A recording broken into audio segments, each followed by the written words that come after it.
Halo teman-teman, jumpa lagi bersama Arya Kavatina. Kali ini kami akan mengajak Anda bersama-sama belajar mengenai teori dasar audio. Semoga apa yang kami hadirkan bermanfaat untuk kita semua. Selanjutnya, mari kita masuki slide kedua. Di sini kami akan menjelaskan aspek apa saja yang menjadi pokok bahasan kita. Kami akan membagi dalam 8 bahasan yang terdiri dari bagian pertama, membahas mengenai apa itu sistem pendengaran dan suara. Ini sangat diperlukan sebelum kita membahas lebih jauh mengenai apa itu audio. Kemudian pada bagian kedua, membahas tentang akustik dan pernak-perniknya. Sementara bagian ketiga membahas mengenai bagaimana suara kemudian ditangkap untuk direproduksi.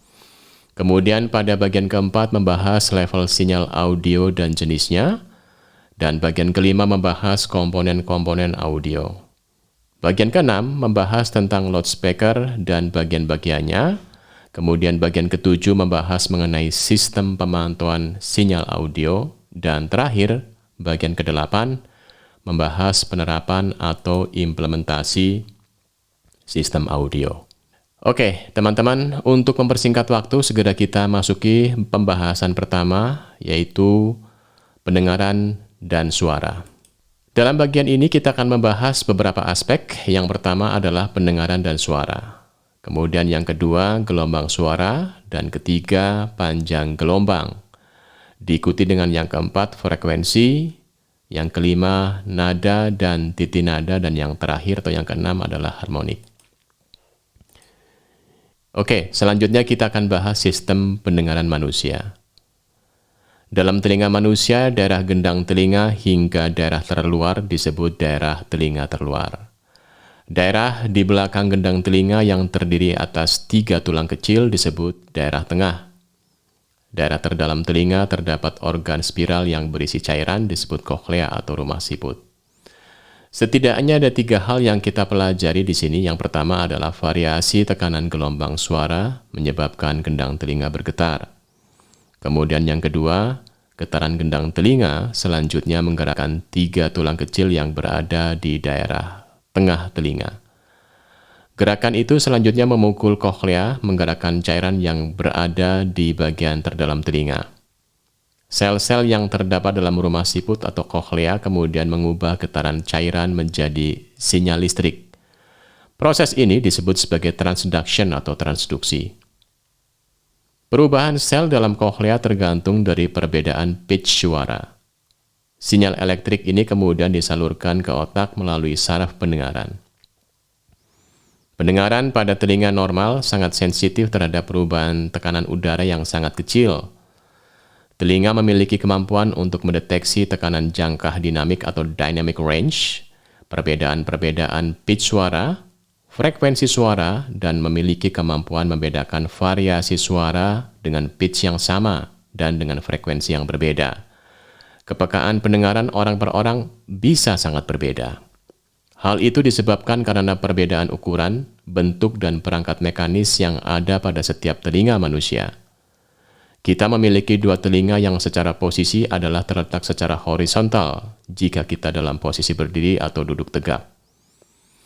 Otak dapat menggunakan telinga sebagai alat untuk menentukan lokasi arah datangnya sumber suara berdasarkan perbedaan intensitas dan perbedaan selisih waktu pendengaran antara satu telinga dengan yang lain. Maka kita dapat mengetahui adanya seseorang menyelinap di belakang kita, bergerak dari kiri ke kanan, dan sebagainya. Sistem audio. Kegunaan sistem tata suara atau biasa disebut sebagai sistem audio sangat bervariasi tergantung dari penerapannya. Sistem audio melakukan proses kerja yang sama, yakni mengubah getaran menjadi sinyal elektrik, menguatkan, lalu mengubahnya kembali menjadi getaran. Getaran itu selanjutnya ditangkap gendang telinga, disalurkan sistem saraf ke otak, sehingga kita bisa mendengar. Sekarang, mari kita pahami dulu tentang gelombang suara. Bagaimana suara dibangkitkan? Suara adalah kejadian fisik yang diakibatkan oleh pergerakan molekul. Saat suatu benda bergetar, hal tersebut akan mendorong molekul di sekelilingnya, sehingga menjadi saling berdekatan antara satu dengan yang lain. Tekanan molekul hingga menjadi lebih dekat satu sama lain disebut sebagai compression atau pemampatan. Pergerakan molekul yang mengakibatkan jarak yang semakin berjauhan antara satu dengan yang lain disebut rarefaction atau perenggangan. Perubahan tekanan antara molekul-molekul tersebut membangkitkan gelombang suara yang tak terlihat. Ketika kita melempar sebuah batu kerikil ke danau, kita melihat riak gelombang air dari titik jatuhnya batu. Air kemudian akan membentuk gelombang dan bergerak naik turun yang bergerak sepanjang permukaan air. Demikian pula halnya dengan gelombang suara. Gelombang suara akan bergerak dari sumbernya menuju ke arah sekeliling. Sekarang, mari kita pelajari bagaimana suara dapat diterima oleh telinga manusia. Selanjutnya kita masuki pembahasan tentang panjang gelombang. Panjang gelombang adalah gelombang lengkap satu siklus dari ujung ke ujung. Bentuk dan jenis gelombang suara biasanya berupa gelombang sinus yang diproduksi secara berkesinambungan. Dan kita sekarang membahas tentang frekuensi suara. Frekuensi adalah jumlah siklus gelombang suara dalam 1 detik. Frekuensi diukur dalam satuan hertz, di mana 1 hertz sama dengan 1 siklus per detik. Maka, jika dalam waktu 1 detik terdapat 20 siklus gelombang, maka frekuensinya adalah 20 hertz. Sekarang Anda sudah memahami apa yang dimaksud dengan gelombang suara, panjang gelombang, dan frekuensi. Mungkin Anda mulai mencari tahu informasi tentang suara yang sampai ke telinga Anda, baik gelombang, frekuensi, dan lain sebagainya. Untuk melengkapi pemahaman Anda tentang suara, mari kita telaah pelajaran tentang nada dan titi nada. Gendang telinga berbentuk membran mirip kulit tipis yang sangat sensitif dan terletak di antara telinga bagian luar dan tengah. Gendang telinga menerima informasi gelombang suara dengan sangat presisi. Gelombang dengan frekuensi tinggi akan mempercepat gerakan gendang telinga. Frekuensi gelombang suara menentukan nada atau titi nada yang kita dengar. Suara dengan frekuensi tinggi memiliki titi nada tinggi, suara frekuensi rendah memiliki titi nada rendah. Telinga anak-anak pada umumnya memiliki sensitivitas pendengaran dari jangka 20 Hz hingga 20.000 Hz atau 20 kHz. Semakin meningkat usia kita, kemampuan mendengar frekuensi tinggi akan semakin berkurang. Nada dan titi nada menjelaskan frekuensi. Frekuensi bersifat pasti, sesuatu yang bisa diukur secara ilmiah. Sementara, nada dan titi nada adalah sesuatu yang tidak pasti. Sebagaimana seorang pemimpin panduan suara kadang menegur salah seorang anggotanya yang off-pitch.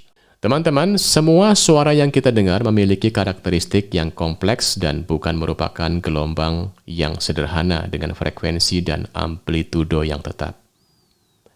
Gelombang tunggal biasanya dibangkitkan dari peralatan elektronik yang terdiri atas satu gelombang saja, dan hal tersebut terdengar hanya sebagai satu nada tunggal.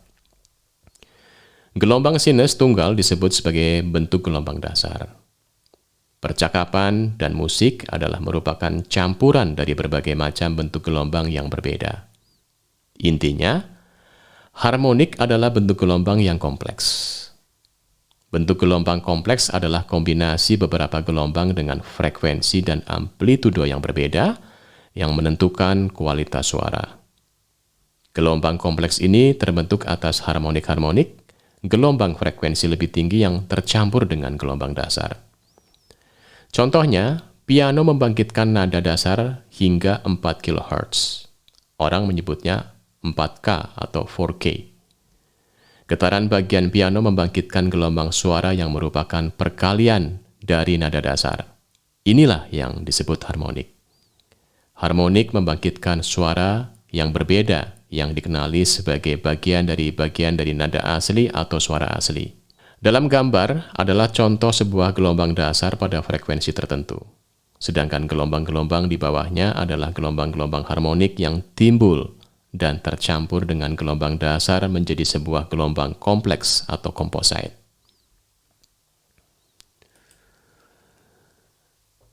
Baik, teman-teman, kini kita masuki subbahasan persepsi manusia terhadap suara. Dalam bagian ini kita akan membahas beberapa aspek. Yang pertama adalah logaritma. Yang kedua, desibel. Yang ketiga, persamaan desibel. Yang keempat, penerapan desibel. Dan yang kelima, amplitudo dan kekerasan suara atau loudness. Kita segera membahas mengenai logaritma. Apa yang dimaksud dengan logaritma? Logaritma hanya merupakan sinonim dari bilangan yang dipangkatkan.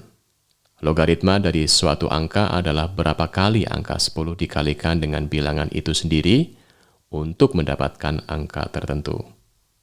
Contoh, log 1000 adalah 3, sedangkan log 0,001 adalah minus 3. Sehingga jangka atau rentang antara 0,001 sampai dengan 1000 secara mudah dapat disebutkan sebagai minus 3 hingga plus 3. Dan kita akan segera membahas mengenai desibel. Anda akan menemukan istilah satuan desibel digunakan dalam dunia sistem audio dan video, sehingga penting bagi kita untuk memahaminya. Desibel atau disingkat dB atau 1/10 bel merupakan penghargaan bagi penemu pesawat telepon Alexander Graham Bell. Bell adalah rasio atau perbandingan antara dua ukuran diwujudkan dalam bentuk skala logaritmik. Mari kita perdalam pembahasan ini agar kita tidak bingung. Lalu apakah rasio itu? Rasio adalah perbandingan antara dua ukuran. Mengapa kita menggunakan rasio? Saat membahas voltase, resistansi, daya, tekanan, dan arus, kita dibuat sulit untuk menuliskan dalam angka sesungguhnya. Dalam sebuah resep masakan, kita lebih mudah memahami dengan menyebutkan 2 butir telur untuk setiap 3 cangkir tepung, daripada dengan menyebutkan 0,666 telur untuk setiap 1 cangkir tepung. Lalu bagaimana cara memperbandingkannya? Saat memperbandingkan angka, kita harus memiliki titik perbandingan sebagai langkah awal proses perbandingan. Contohnya, untuk mengatakan seberapa keras suara sebuah pesawat jet, Anda harus memperbandingkannya dengan sesuatu. Misalnya, kita gunakan keadaan sunyi atau diam atau tanpa suara sebagai angka 0.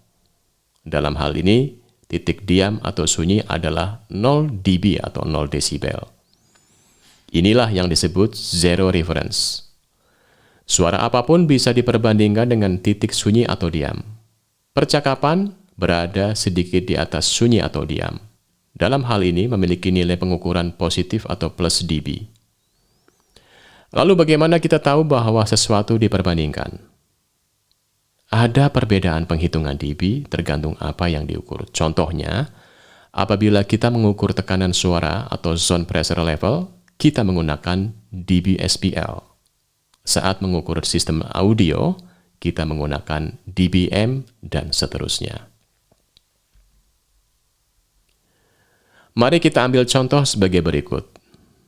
Power adalah dB sama dengan 10 kali log P1 dibagi P2. Sementara voltage atau tegangan adalah dB sama dengan 20 kali log V1 dibagi V2. Sedangkan distance atau jarak adalah dB sama dengan 20 kali log D1 dibagi D2.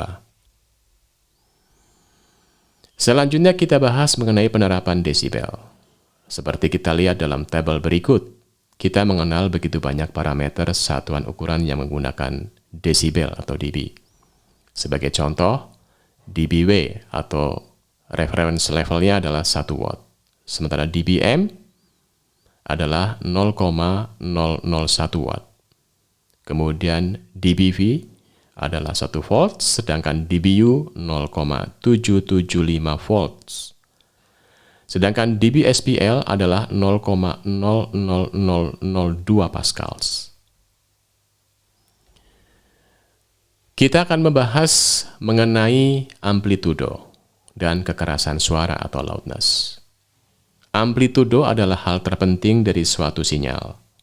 Saat direpresentasikan sebagai gelombang, amplitudo digambarkan sebagai intensitas gelombang atau seberapa besar bentuk gelombang dari garis tengah.